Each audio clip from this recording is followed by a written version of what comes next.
Assalamualaikum warahmatullahi wabarakatuh. Saya Tirza Azahra. Saya akan membacakan materi mengenai kebijakan pemerintah dalam penanggulangan dan pencegahan merebaknya varian Omikron.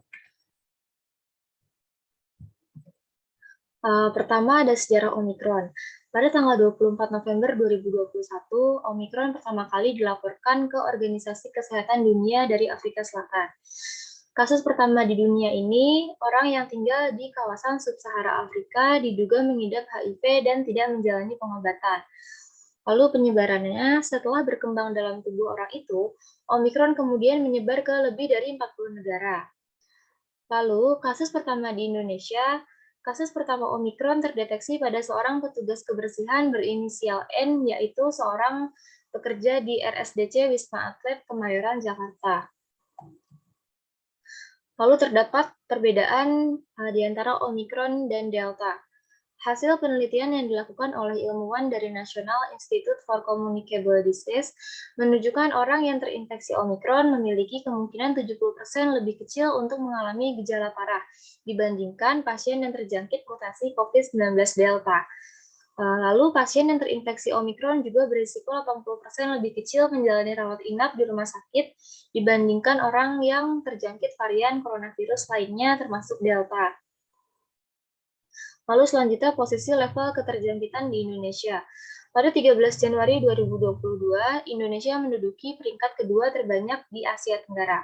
Lalu pada Jumat 14 Januari 2022, kasus transmisi lokal varian Omikron di Jakarta tercatat sudah 180 kasus, di mana ada penambahan 73 kasus dari kasus sebelumnya. Hingga saat ini, total 725 orang yang terinfeksi Omikron. Lalu ada kontradiksi kondisi Omikron mengancam di tengah libur Nataru. Varian baru Omikron yang ditemukan menjelang akhir tahun 2021 ini menuai polemik di masyarakat. Sebagian orang menduga varian Omikron hanyalah skenario yang mengancam libur Natal dan Tahun Baru. Namun menurut Wiku Adhisa Smito, juru bicara Satgas Penanganan COVID-19, adanya libur Natal dan Tahun Baru juga dapat memicu terjadinya penambahan kasus COVID-19.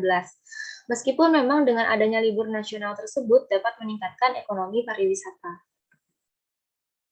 Lalu transmisi Omikron. Dari total 725 orang yang terinfeksi Omikron, 75%-nya atau sebanyak 545 orang adalah pelaku perjalanan luar negeri, sedangkan 180 lainnya adalah transmisi lokal. Lalu terdapat kasus-kasus yang melingkupi seperti kaburnya seorang pasien Omikron dari Wisma Atlet. Seorang peserta karantina di Wisma Atlet Kemayoran, Jakarta yang kabur alias tidak menjalani karantina terpusat. Pasien itu diduga terpapar COVID-19 varian Omikron setelah mengunjungi Inggris. Kaburnya seorang yang positif virus corona varian Omikron itu disinyalir karena ada dispensasi dari petugas di lapangan. Setelah kabar lolosnya satu pasien Omikron dari Wisma Atlet, hari ini muncul informasi mengenai pengepungan di apartemen Green Bay Condo. Diduga adanya pasien COVID-19 transmisi varian Omikron di apartemen tersebut. Setelah ditelusuri, pasien sempat dinyatakan negatif berdasarkan hasil tes pembanding. Menanggapi virus Omikron ini, pemerintah mengeluarkan kebijakan besar pemerintah dalam menanggulangi penyebaran virus ini diantaranya, pertama, masyarakat untuk tidak melakukan perjalanan luar negeri jika tidak terlalu penting. Lalu yang kedua, Kemenkes mendorong daerah untuk memperkuat kegiatan 3T, yaitu testing, tracing, dan treatment. Lalu yang ketiga, aktif melakukan pemantauan apabila ditemukan klaster-klaster baru COVID-19 dan segera melaporkan dan berkoordinasi dengan pusat apabila ditemukan kasus konfirmasi Omikron di wilayahnya. Sekian presentasi dari saya. Terima kasih.